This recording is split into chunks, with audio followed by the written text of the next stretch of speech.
ირაკლი კობახიძე მშვიდობისა და ნდობის ფორუმში მონაწილეობს ღონისძიებას სხვა ლიდერებთან ერთად ასევე ესწრება ოკუპანტი ქვეყნის რუსეთის პრეზიდენტი ვლადიმერ პუტინი. სესიაზე ირაკლი კობახიძემ დამსწრეებს სიტყვით ინგლისურ ენაზე მიმართა და მშვიდობისა და სტაბილურობის მნიშვნელობას გაუსვა ხაზი, თუმცა არაფერი უთქვამს ოკუპანტი ქვეყნის შესახებ. ღონისძიების პარალელურად ირაკლი კობახიძემ ფორუმის მონაწილეებთან ორმხრივი შეხვედრები გამართა.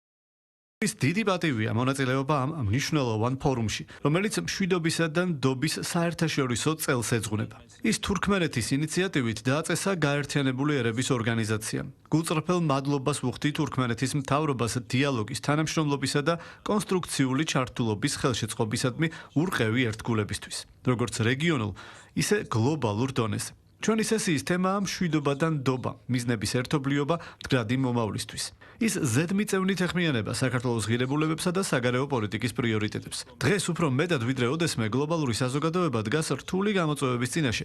გეოპოლიტიკური დაძაბულობით დაწყებული, შეარაღებული კონფლიქტებით, კლიმატის ცვლილებითა და ეკონომიკური არასტაბილურობით დამთავრებული. ამ კონტექსტში მშვიდობისა და ნდობის პრინციპები არამხოლოდ იდეალები, არამედ გლობალური სტაბილურობის უზრუნველყოფის ყველაზე მნიშვნელოვანი ინსტრუმენტებია. ჩვენი ორი ისტორიული რეგიონის მიმდინარე ოკუპაციის რეალობასთან ერთად საქართველო მშვიდობას არამხოლოდ პოლიტიკურ არჩევანად, არამედ ეგზისტენციალურ პრიორიტეტად მიიჩნევს. ირაკლი კობახიძის მონაწილეობას თურქმენეთში გამართულ მშვიდობისა და ნდობის საერთაშორისო ფორუმში და გავრცელებულ კადრებს, სადაც პრემიერი რუსეთის პრეზიდენტთან და სხვა ლიდერებთან ერთად იღებს საერთო ფოტოს, მწვავე კრიტიკა მოჰყვა.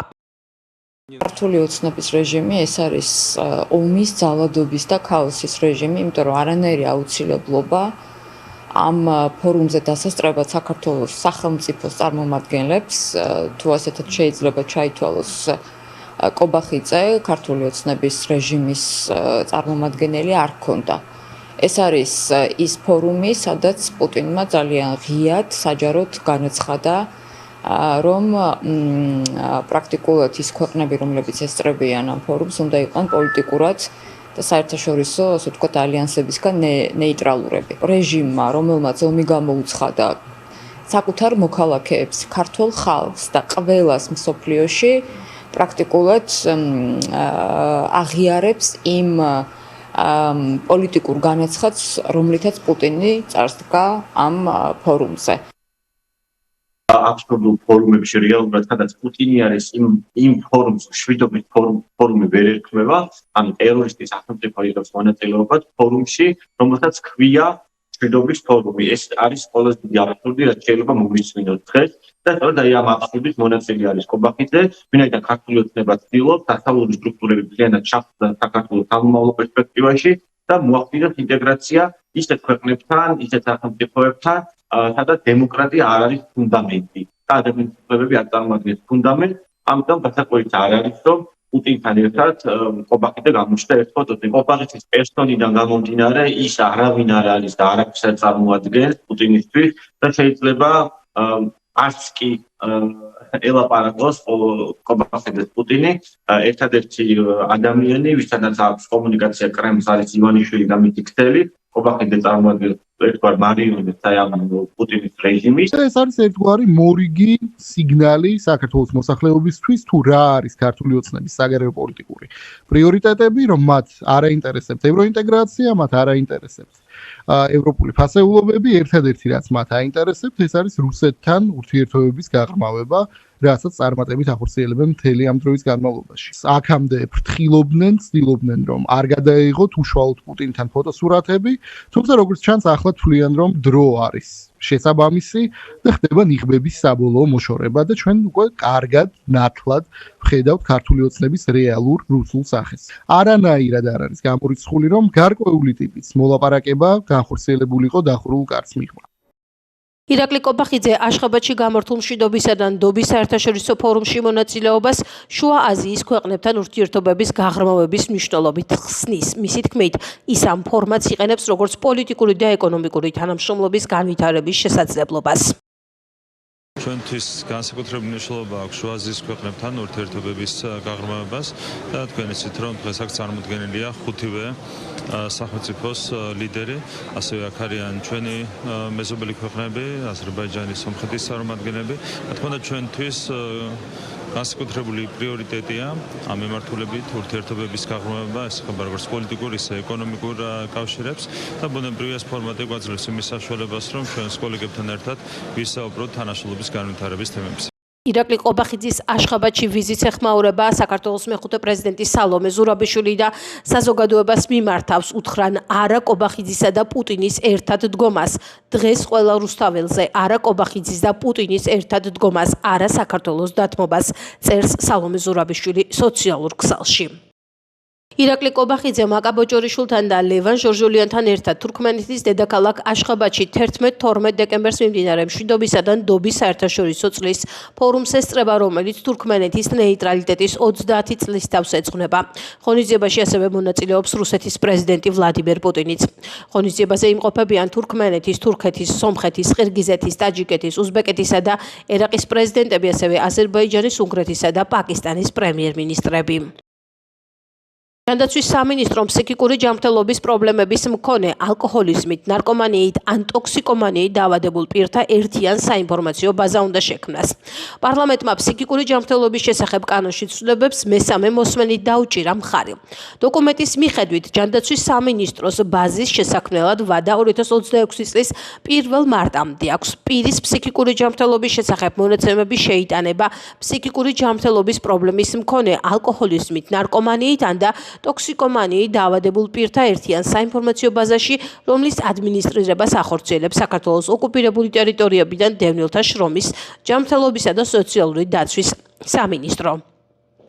ფსიქიკური ჯანმრთელობის პრობლემის მქონე ალკოჰოლიზმით, ნარკომანიით ან და ტოქსიკომანიით დაავადებულ პირთა ერთიან საინფორმაციო ბაზაში არსებული მონაცემების მოპოვება დასაშვებია შესაბამის დაწესებულებების მიერ კანონით განსაზღვრულ შემთხვევაში, წერია დოკუმენტში. განმარტებითი ბარათის მიხედვით ცვლილებები მოქალაქეებზე სხვადასხვა სახის ლიცენზიების და სატრანსპორტო საშუალების მართვის უფლების გაცემას უკავშირდება. ფსიქოლოგი ჯანა ჯავახიშვილი მიღებულ კანონს ეხმაურება.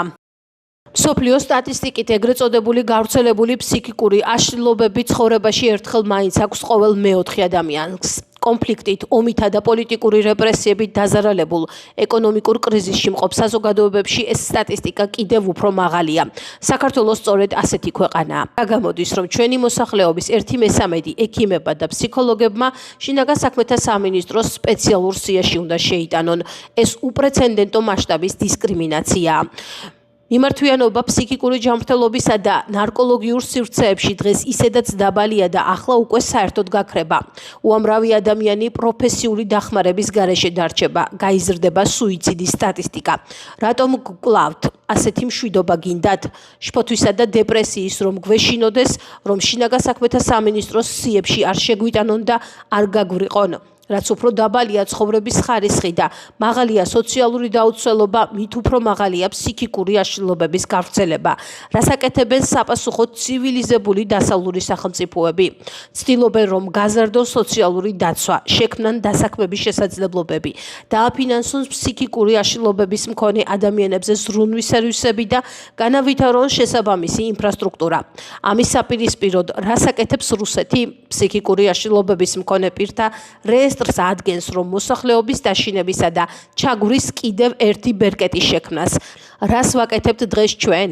მივყვებით რუსულ სცენარს. ქმნით ფსიქიკური აშლილობების მქონე ადამიანების როგორც შუა საუკუნეებში კეთროვნების სიას, როდემდე უნდა ვანგრიოთ დამოუკიდებლობის პერიოდში ყოველდღიური შრომით მიღწეული შედეგები, სადამდე უნდა დავეცეთ, წერს ჯანა ჯავახიშვილი სოციალურ ქსელში. შინაგან საქმეთა სამინისტრო ფსიქიკური ჯანმრთელობის შესახებ კანონში შეტანილ ცვლილებებს საზოგადოებრივი უსაფრთხოების საჭიროებით ამართლებს. შინაგან საქმეთა მინისტრის მოადგილის მტკიცებით ერთიანი საინფორმაციო ბაზის შექმნა ჯანდაცვის სამინისტროს გამგებლობაში მოხდება და ის შეეხება მხოლოდ იმ კონკრეტულ დიაგნოზებს, როდესაც ექსპერტების შეფასებით იარაღის ფლობა უკუდაჩვენებია. მოვამზადეთ კანონპროექტი, რომელიც ითვალისწინებს ერთიანი ბაზის შექმნის შესაძლებლობას ჯანდაცვის სამინისტროს ასე ვთქვათ გამგებლობის ქვეშ და იქ განისაზღვრება კონკრეტული დიაგნოზები, როდესაც პირდაპირ ექსპერტების მხრიდან იქნება უკუნაჩვენები იარაღის ფლობა. შესაბამისად, თუ კი რომელიმე სამედიცინო დაწესებულება დაასვავს მსგავსი ტიპის დიაგნოზს, ამ შემთხვევაში შინაგან საქმეთა სამინისტროს უჩნდება ვალდებულება, რომ ერთის მხრივ თუ კი ასეთი პირი მოითხოვს იარაღის რეგისტრაციას შენახვის ან ტარების უფლებით არ მისცეს მას ამ იარაღის ფლობის საშუალება, ხოლო თუ კი უკვე გაცემული აქვს მსგავსი ლიცენზია ნებართვა, ამ შემთხვევაში შეზღუდოს ეს ლიცენზია ნებართვა, ამოიღოს ეს იარაღი. წარმოვიდგინოთ შემთხვევა, როდესაც ადამიანს რეგისტრირებული აქვს რამდენიმე ერთეული ცეცხლსასროლი იარაღი, მათ შორის შაშხანები და გლულულიანი იარაღი და ასე შემდეგ. მაგრამ ამის შემდგომ, როცა დაირეგისტრირა ეს იარაღი, ამის შემდგომ გაუჩნდა ისეთი ფსიქიკური პრობლემა, რომელიც ექსპერტთა შეფასებით პირდაპირ უკუნაჩვენებია იარაღის ფლობასთან. ამ შემთხვევაში ჩვენ რა პასუხი უნდა გავცეთ იმ მოქალაქეებს, ვინც მის მეზობლად ცხოვრობენ ან მის სიახლოვეს არიან, რომ ეს ადამიანი თავისი გაუარესებული ჯანმრთელობის მდგომარეობის გამო ამ იარაღს არ გამოიყენებს საკუთარი თავის ან სხვა პირების წინააღმდეგ. საკმაოდ მკაცრი სანქციებია გათვალისწინებული პერსონალური მონაცემების ამჟღავნების შემთხვევაში, როდესაც არასწორად ხდება მისი დამუშავება. საჯაროდ ეს კანონპროექტი 2024 წლის 23 ივნისიდან დევს პარლამენტის ვებგვერდზე და არავის ეს კანონი არ წაუკითხებდა. როცა დაასრულდა, მერე გაგახსენდათ ყველა. ეს აბსოლუტური სპეკულაცია არის და არ შეიძლება განსაკუთრებით, როდესაც სამედიცინო მუშაკების მხრიდან ხდება ჯანმრთელობის თემის სპეკულაცია. მე არ მგონია, რომ დღემდე ვინმეს პრეტენზია წარედგინა რომელიმე უწყებისთვის, რომ მსგავსი კატეგორიის პერსონალ მონაცემები დაცული არ არის. პირიქით, ჩვენ უფრო სხვა მხრიდან, მედიის მხრიდან ვხედავთ ხოლმე სამწუხაროდ პერსონალი და მათ შორის განსაკუთრებული მნიშვნელობის პერსონალ მონაცემების გამჟღავნებას ხოლმე. დღეს ფსიქიკური ჯანმრთელობის პრობლემა თუ აქვს, სხვა მხრივ პრობლემა თუ აქვს და რომ მიმართავ ჯანდაცვის სამინისტროს დაფინანსებაზე, ის ჯანდაცვის სამინისტრო არ იგებს რა პრობლემებია, აქვს არ აქვს ეს ინფორმაცია?